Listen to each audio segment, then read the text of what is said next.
Muy buenas tardes, doctor Maraví, un gusto saludarlo, ¿no? Y bueno, yo quería preguntarle cuál es el resumen de la reunión que se ha dado el día de hoy, la convocatoria que se ha dado en las redes sociales, ¿no?, respecto a la situación del presidente Pedro Castillo. Bueno, la situación del presidente constitucional Pedro Castillo, hoy secuestrado en el penal de Barbadillo de manera injusta, ilegal e inconstitucional, ha llevado a un encuentro muy importante, para ser prácticamente el primero, es muy exitoso, en el que una vez más nos hemos ratificado en el respaldo al discurso que el presidente, el discurso político dio el 7 de diciembre del 2022. Un discurso político que, de acuerdo a ley, no está prohibido ni sancionado, tal como se dio, y que no encuadra dentro de lo que algunos antojadizamente lo consideran un mensaje a la nación. No es un mensaje a la nación, porque para ser mensaje a la nación tendría que estar dentro de lo que dispone el artículo 118 y 120 de la Constitución Política. Por eso insistimos de que esto es un discurso, pero un discurso, si bien es cierto, es político y encarna el clamor del pueblo respecto al cierre del Congreso, respecto a la reorganización de todo el sistema de justicia que está podrido y politizado, y respecto a el deseo que tiene el país de, por lo menos, que para que se le consulte respecto a la elaboración de una nueva constitución. Entonces, justamente todos estos temas abordó en su discurso el 7 de diciembre del 2022 el presidente Pedro Castillo. A ver, lo que usted se refiere con el artículo 120 de la Constitución, estamos hablando de la refrenda ministerial o el aval que los ministros debieron de darle a ese mensaje a la nación. Claro, solo así, con ese refrendo del hubiera Consejo tenido de Ministros, solamente así puede ser mensaje a la nación. Validez. Claro, entonces no es un mensaje a la nación. Y él, a propósito, hizo eso. O sea, si él hubiera querido que sea mensaje a la nación, bueno, pues les hubiera solicitado a sus ministros que lo refrenden. El Consejo lo hubiera planteado pues, dentro de la agenda de una discusión en el Consejo de Ministros, y después de esa aprobación lo hubiera dado ante la televisión.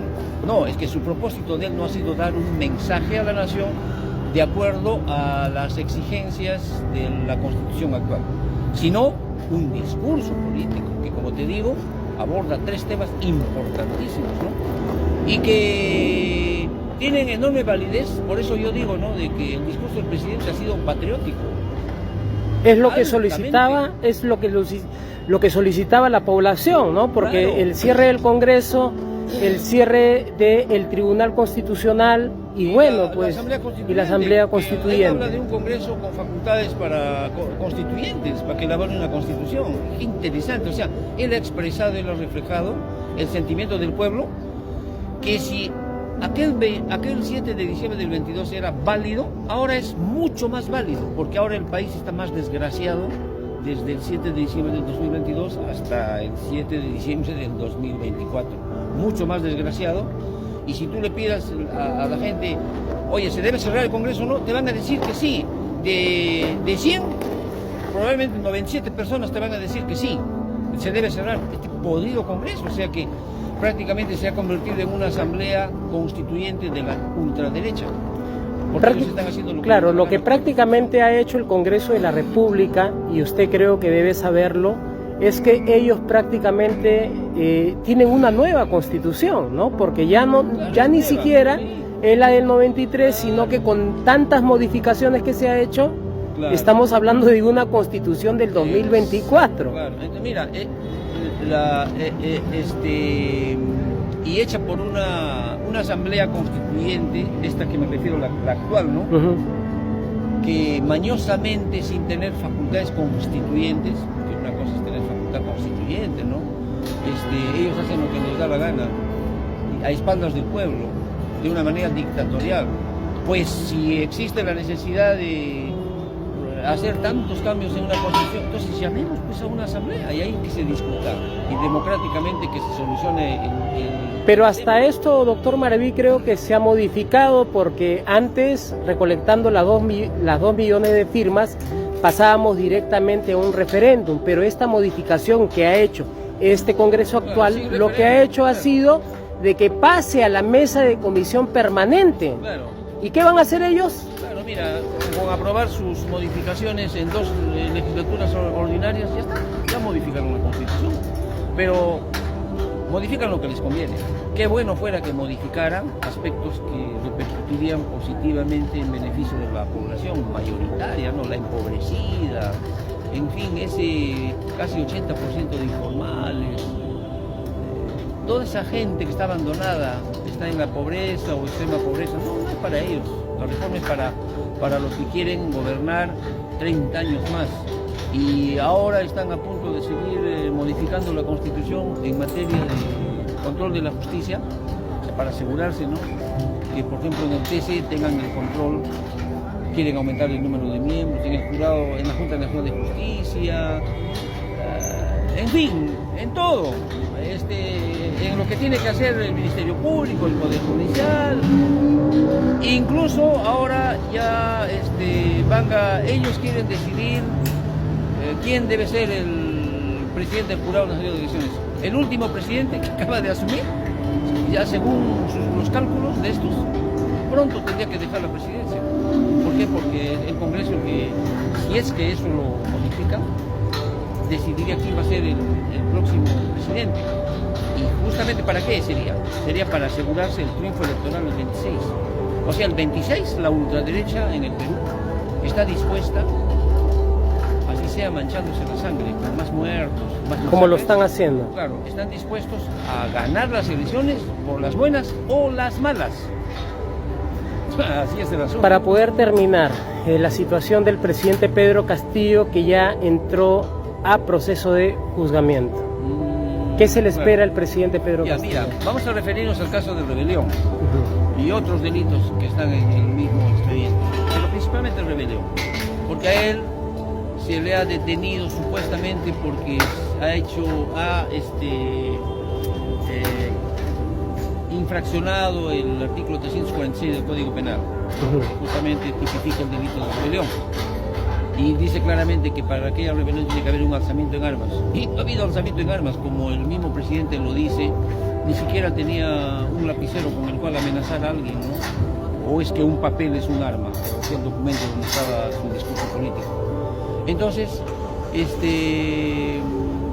tergiversando el contenido de ese artículo, lo han detenido, supuestamente por flagrancia delictiva, cuando él tenía inmunidad presidencial.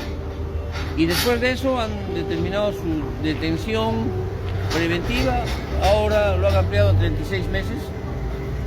Ha culminado ya hace buen tiempo la investigación sobre esto, la investigación preparatoria. Después de eso se ha entrado a una acusación fiscal. Etapa de acusación. Ya culminó ya.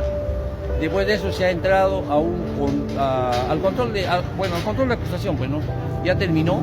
Y ahora ya se le ha notificado al presidente y a su defensa un auto de enjuiciamiento.